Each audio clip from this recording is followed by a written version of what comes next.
Hi everyone, this is Kushbu. And this is Prithika.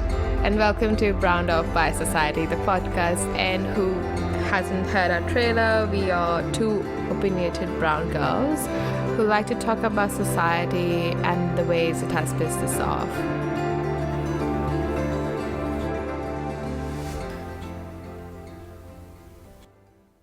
What we want to talk today about is the news that the discussion that started again about abortions and the news that came from far, far land in America. But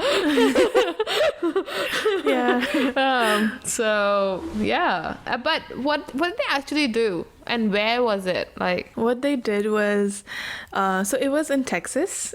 So they passed a law that says you can't abort a baby after 6 weeks. It has to be within 6 weeks of time. Isn't it something to do with the heartbeat of the fetus? Yes. It's also known as heartbeat bills. Wow. That's what they are known, these laws are known as. Okay. They say that once a fetal heartbeat is detected, then you can't abort it. Okay. Basically, that's what they're saying. That they're saying this is a life. Yeah. And basically you're killing someone. Yeah.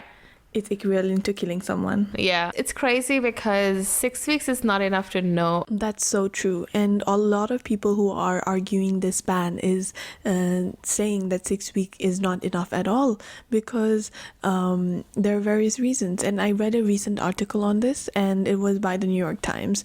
And it is titled, "What Does It Really Mean to Be 6 Weeks Pregnant?" if you want to look that up.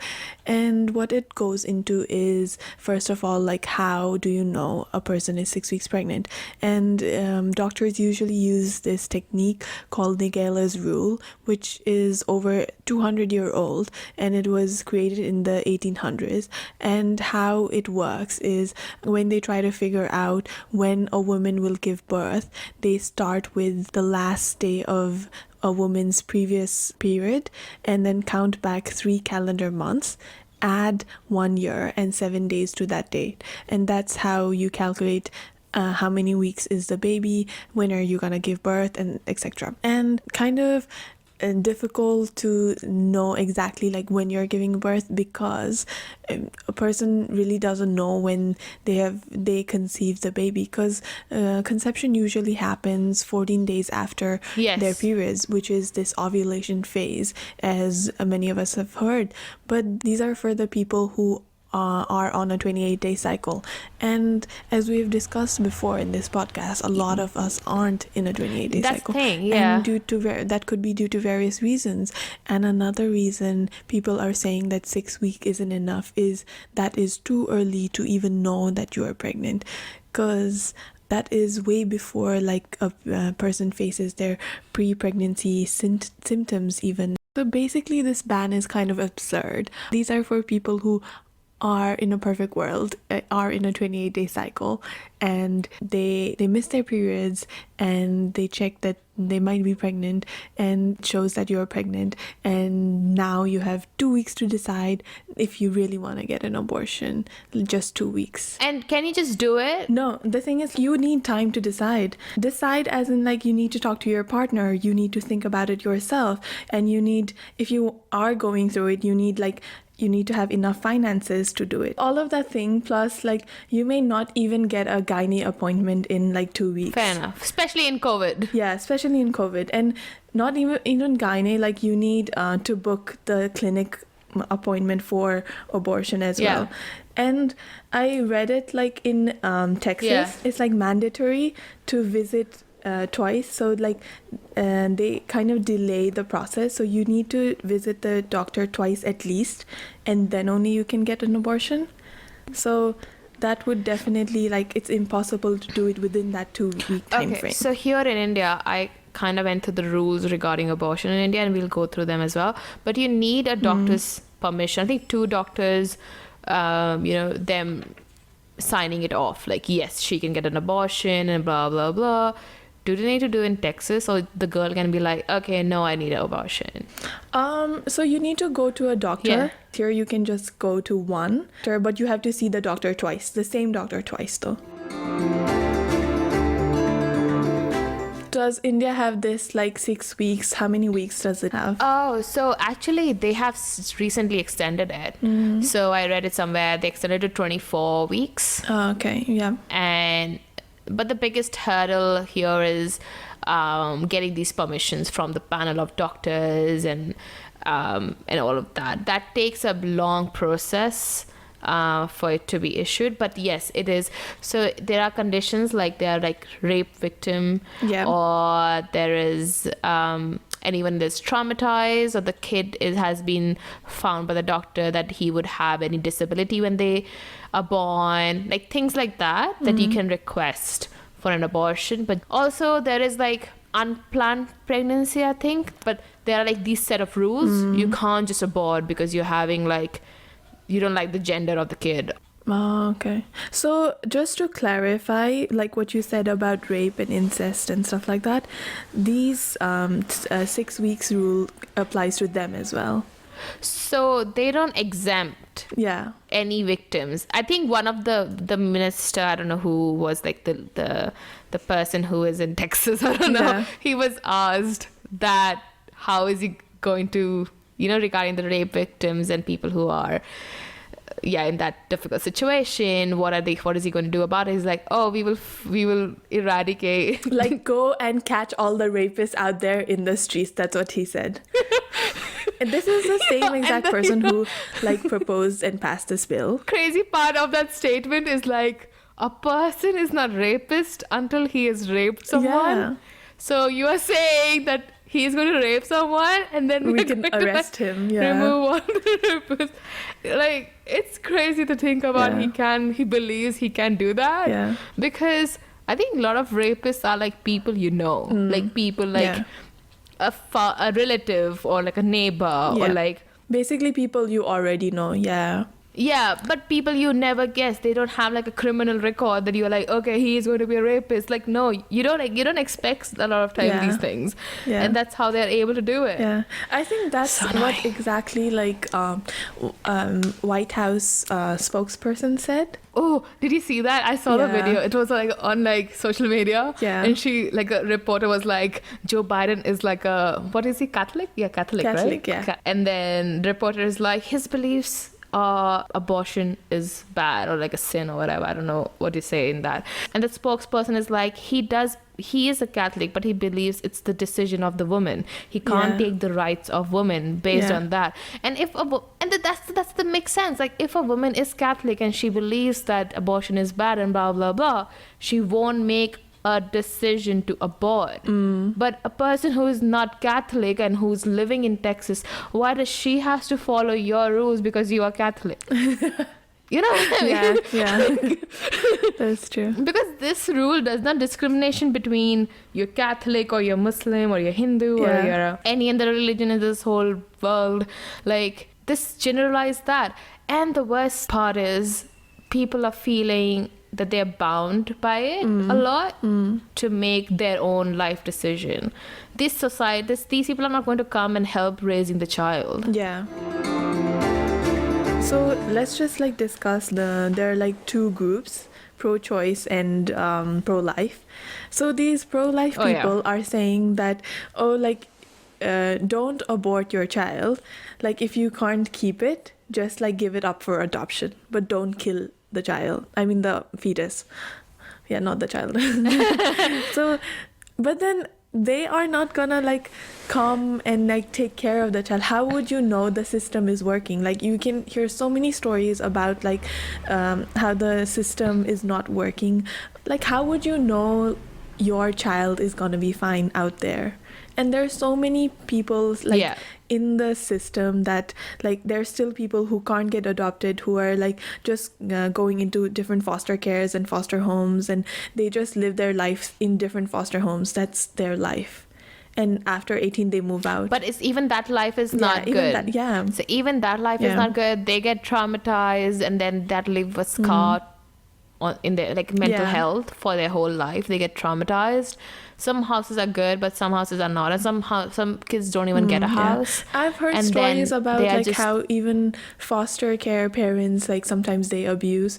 I mean, of course there are like good people who are actually want to genuinely take care of the child, but there are also people who just do it for the money because they receive the money from the government if yeah. you take care of the child. Yeah, yeah. But pretty much them demanding them being like, oh, pro life, being like, oh, because this fetus that you made has a heart now, or it's beating hard, it's alive, and blah blah blah, and you shouldn't do that. And I'm like, do you even realize if the person doesn't want the child, what could happen? And even if that gives up the child, how it affects the person who kept the Yeah. kid within themselves for 9 months, Yeah. giving it that up. And also the person who, like of the child, it's a person now, it's out, and it's a Yeah. human. You're saying it's a Yeah. human, right? What would happen to that? So I read these stories. I was trying to see what, if there are some stories out there. So there was a story of a 16-year-old. This is in India though. This is it's in Mumbai. 16-year-old.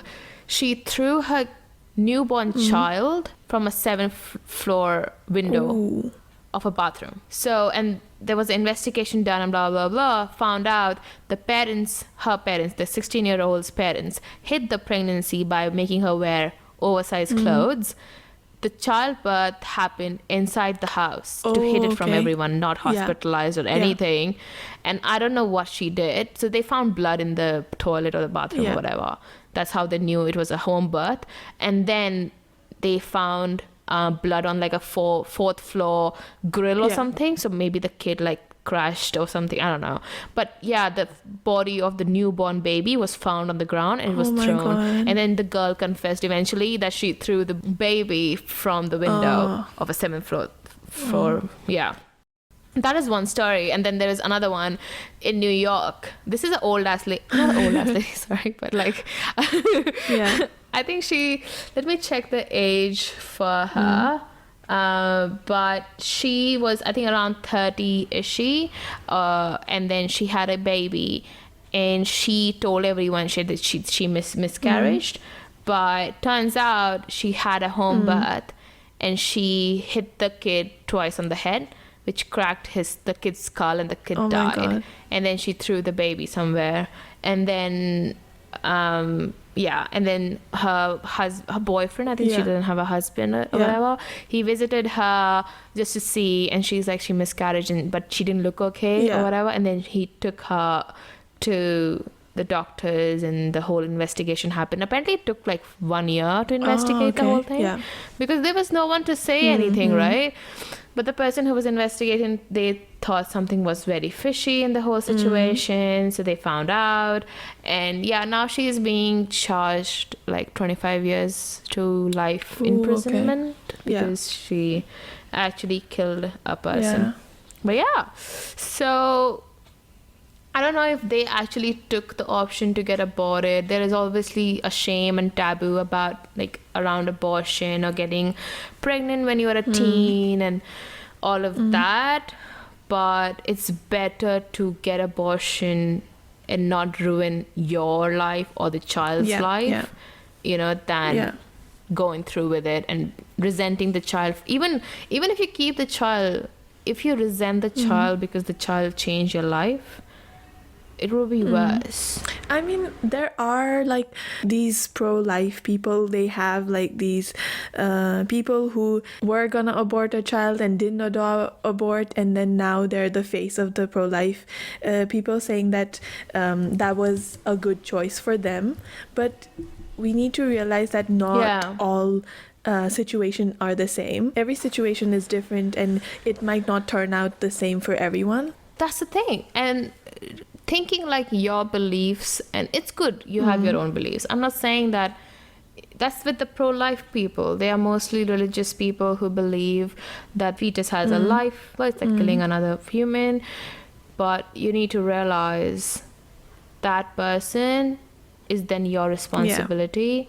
And if someone chooses not to have that responsibility, it's financially, it's emotionally, it's more. than Yeah. you just having a Like child. having a It's not child just is like lifelong commitment. Like everything to do with like since they're kids to since they're like teenagers. I mean, like in the Western world, they most of them move out after 18 and they have their own life. But back home, it's like it's all like bound by these family, and you don't actually move out back home. Like you just, if you're a girl, you just move to another family, or like if you're a guy, you just like stay with your parents. I mean, it's changing, but yeah, that's the deal.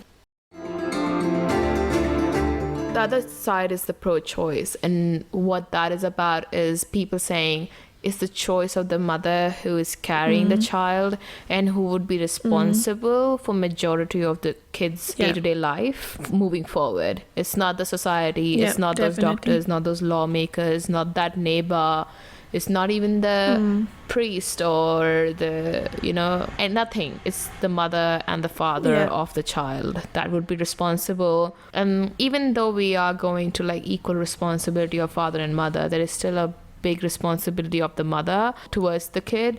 And if she feels like she is not ready or it's not the right choice, then she can discuss it with her husband or her partner or the father of the child and come to a decision. This is when we are talking they had a consensual intercourse. We are talking about cases which is obviously that we are talking about is rape, like something like that is mentally scarring. That means the kid actually is a result of something that was traumatic to the person, and it could be make it worse for her mental health eventually, and it would not be a good environment for the child as well. So in those conditions, people are arguing it's the woman's choice, it's her body, her choice pretty much. And why are people making these as a law? Like making an opinion is different than making a law. Yeah, definitely. A doctor saying, hey, my belief is not to have abortions. The doctor can say that because that's his belief. He can say no to a service. You can go to some other doctor. That's a different thing altogether. But making a law which includes everyone living in that area, that is harsh. Definitely. I mean, isn't that like taking away a part of your human right, basic human right? Because it's your body.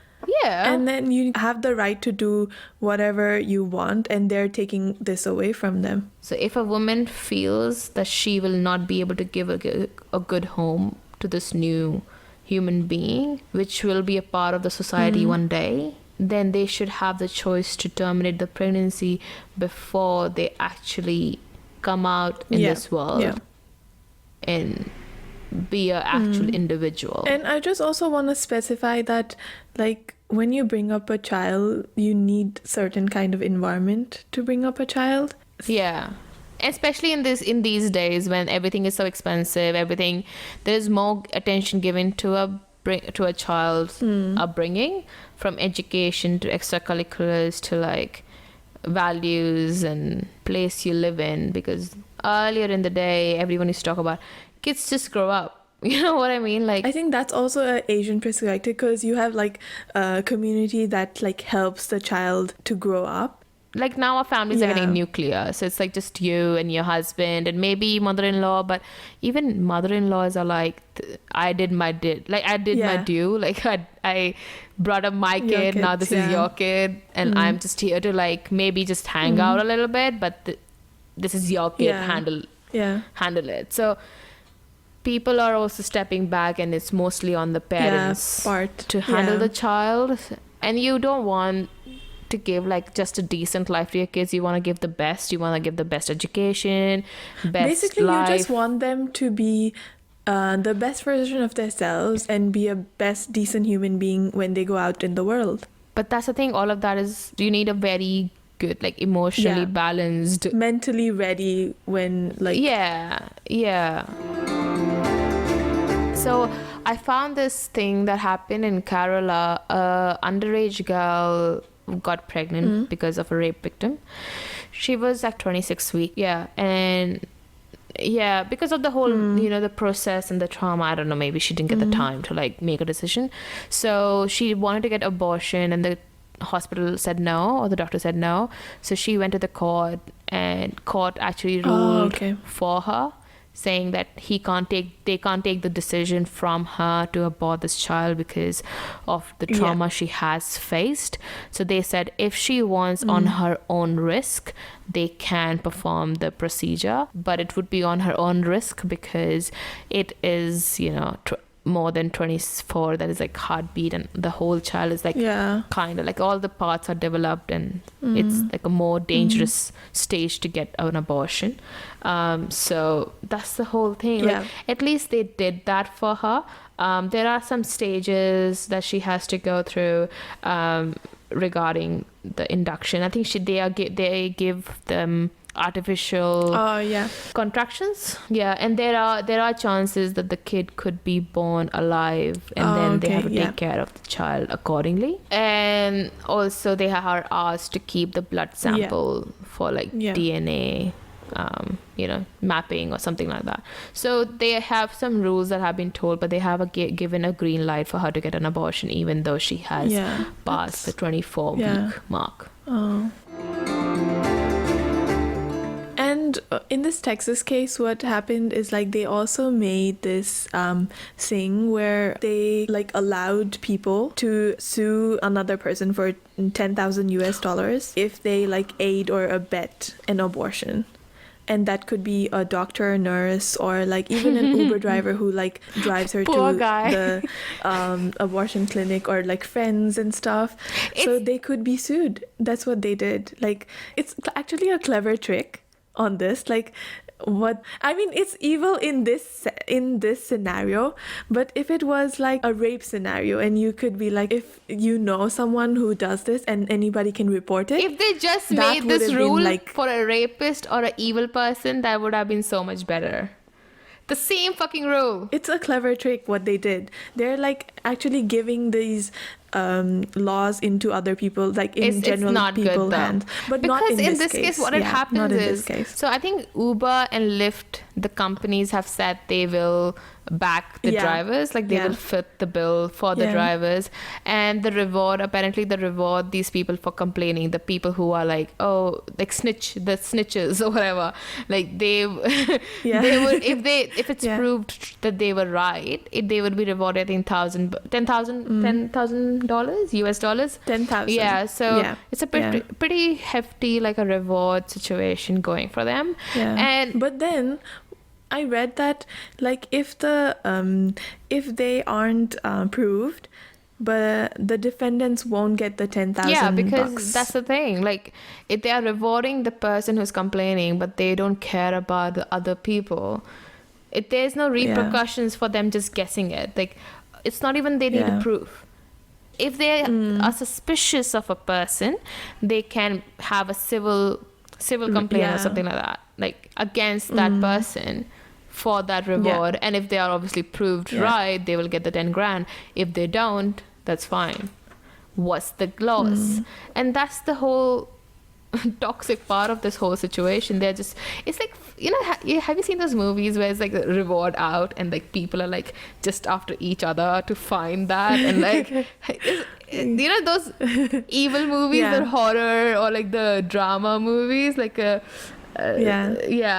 this feels like that. I would be so worried if I was pregnant, going to a doctor in Texas and being like, if people are like looking at me, like, or going to a gynecologist or getting a sonogram, and if they decide to get an abortion, like, fuck my life. And that's what you were talking about, Have you seen like pictures of pro-life people sitting outside abortion clinics and shouting at like girls who want to get like aborted, or like who are just going to consult? I don't think this rule is going to change any quickly. The Justice Department has put a stop to it for now, when they're like investigating, I think. But let's see what happens with them. Lastly, like, I want to talk about what happens if this gets implemented. A lot of people were saying like this won't stop girls from having abortions. Oh, I mean, yeah. women from having abortions. Yeah. It's most likely to go underground. And it's actually like people's lives would be at more risk because they aren't doing it the right way So in a pretty much like clean clinic. unsafe abortions, like, that illegal market would open, then it'll get costlier to Yeah. do it, which makes Yeah. it more dangerous. And I also worry about girls taking extreme steps to avoid pregnancies and things like that, because Yeah. going to a new state or getting, even I read their after pill is like $60. That was so expensive. Yeah, it's 60 US dollars. What the fuck? Whoa. That's crazy. They're also saying how all these laws are mostly like gonna be disadvantaged over the poor people, because of course like rich people can like fly to another state, but then it's mostly like disadvantaged, they're saying like black women Yeah. who will be like affected by it the most, because they're the ones who are already poor, and they're like gonna have to give birth to a child if they like aren't within the 6 weeks, and they're just gonna be on this Dude, loop. isn't that the issue in Africa? Like, that's why a lot of NGOs are going there and giving them contraceptive pills or like something like that, so they don't get pregnant again. Because there's a Yeah. problem there where they just keep having kids and they don't have the capacity to feed them or nurture them, and they just keep becoming poorer and poorer because they have so Yeah. many people to support. And that just makes it so difficult. And that's why NGOs are going there and like educating them and giving them pills and other options that can prevent them from, having kids. And Yeah. but that's a whole other topic. But Yeah. what I mean to say is like this whole thing is an issue in another country. Like having more Yeah. kids, putting financial burden on the family, Yeah. and not letting them Yeah. get out of that poverty. Yeah. So And another way to look at it is like it's not about like abortion as the main thing. Yeah. It's about like why abortions happen. Like, is there like, aren't they educated enough, or like they don't have the access to contraceptions, or you have to look it in a broad perspective rather than just like abortion as one topic, which we might do Fair in enough. later episode. If you liked our topic for this week and would like someone else to listen to this podcast and know more about this topic, please feel free to share. Also, if you have any thoughts regarding this topic and would like to suggest a new one for the future, please feel free to comment, discuss, or DM us or any of our social media platforms. We are Browned Off by Society for Facebook, YouTube, and Insta, and Brown Society for Twitter. Or email us at brownedoffbysociety@gmail.com. Also, if you would like to know more about today's topic, head on to our Insta and Facebook. And finally, thank you for listening to us today, and see you next time. Bye!